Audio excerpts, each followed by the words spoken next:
যারা হাজি তাদেরকে বলা হয় মুহরিম, মানে তাদের উপর কিছু কাজ নিষিদ্ধ হয়ে যায়, এই নিষিদ্ধ কাজগুলো তারা করতে পারেন না। এই মুহরিম যারা, হাজি যারা, যাদের শরীরে ইহরাম থাকবে ততক্ষণ পর্যন্ত তারা কিছু কার্যকলাপ এমন আছে যেগুলো করলে তাদের হজ আদায় হবে না। আজ আমরা সংক্ষিপ্ত আকারে সেগুলো জানব। একজন মুহরিমের নিষিদ্ধ কাজগুলির মধ্যে 1 নম্বর হচ্ছে সে তার স্ত্রীর সাথে মিলন করবে না। তাদের স্ত্রী এবং স্বামীর মধ্যে যে ফিজিক্যাল ইন্টারকোর্স বা ফিজিক্যাল ইন্টিমেসি হয় সেটা থেকে তারা দূরত থাকবে। 2 নম্বর অশ্লীল কথা, অশ্লীল কাজ থেকে বিরত থাকবে। একজন ব্যক্তি হাজি হিসেবে তাকে অবশ্যই অশ্লীল কথা থেকে বিরত থাকতে হবে।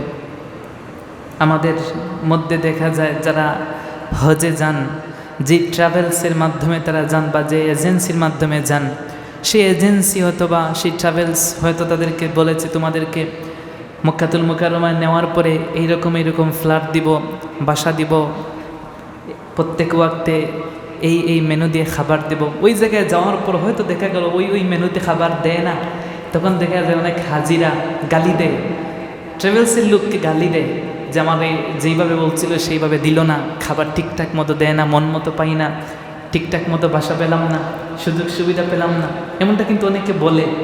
এই কথা যদি কেউ বলে, এইরকম যদি কেউ গালি দেয় ট্রাভেলসের লোককে, তাহলে তার হজ হবে না, খুব সাবধান। 3 নম্বর, নারীদের সম্মুখে যৌন উত্তেজক বা যৌন সম্পর্ক সংক্রান্ত কোনো প্রকার বাক্যলাপ করা যাবে না। 4 নম্বর, কোনো প্রকার গুনাহের কাজ, পাপাচারে লিপ্ত হওয়া যাবে না।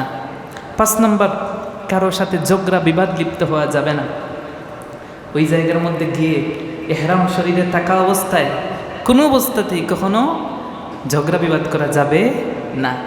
এর জন্য আল্লাহ বলেছেন ফামান ফারাদা ফীহিন্নাল হাজ্জা, যে ব্যক্তি হজ সম্পাদন করতে চায় ফালা রফাসা, সে কোনো প্রকার রাফাস করবে না, স্ত্রী সম্ভোগ করবে না, ফিজিক্যাল ইন্টিমেট হবে না। 2 নম্বর, ওয়ালা ফুসুকা, কোনো গুনাহের কাজ করবে না। ওয়ালা জিদালা ফিল হজ, হজ করা অবস্থায় সে কখনো ঝগড়া বিবাদে লিপ্ত হবে না। 6 নম্বর হচ্ছে স্থলচর প্রাণী হত্যা বা শিকার করবে না। পবিত্র কোরআনুল কারীম সূরাতুল মায়েদার 95 নম্বর আয়াতে আল্লাহ সে কথা বলেছেন, ইয়া আইয়ুহাল্লাযিনা আমানু লা তাকতুলুস সাইদা ওয়া আনতুম হুরুম। আল্লাহ বলছেন, হে মুমিনগণ, তোমরা ইহরাম শরীরে থাকা অবস্থায় কখনো তোমরা শিকার করো না। 7 নম্বর হচ্ছে শিকার করার জন্য অন্যকে উদ্বুদ্ধ করা যাবে না। 8 নম্বর, শিকারের সন্ধান দেওয়া যাবে না। 9 নম্বর, কোনো প্রকার সুগন্ধি ব্যবহার করা যাবে না। 10 নম্বর, শরীরের নখ কাটা যাবে না। 11 নম্বর, মুখ ও মাথা ঢেকে রাখা যাবে না। কেউ যদি মুখ অথবা মাথা ঢেকে রাখে তার উপর দম ওয়াজিব হয়ে যাবে। 12 নম্বর, মাথার চুল বা দাড়ি খেতনি জাতীয় সুগন্ধি ঘাস দ্বারা দৌত করা যাবে না। 13 নম্বর, চুল বা দাড়ি কাটা ছাটা যাবে না। 14 নম্বর, শরীরের কোনো স্থান হতে যে কোনো পশম উপড়ে ফেলাও যাবে না। শরীরে কোনো শরীরের পশম উপড়ানোর কোনো সুযোগ নেই। 15 নম্বর হচ্ছে সেলাইযুক্ত কাপড় পরিধান করা যাবে না। 16 নম্বর, সুগন্ধিযুক্ত কাপড় পরিধান করা যাবে না। অবশ্য যদি সুগন্ধি দুর্বোধ হয়ে যায় তাহলে দেয়া যায় যাচ্ছে। 17 নম্বর, চুল আঁচড়ানো পরিপাটি করা যাবে না। 8 নম্বর, গুফ খাটো করা যাবে না। 18 নম্বর হচ্ছে কি, গুফ খাটো করা যাবে না।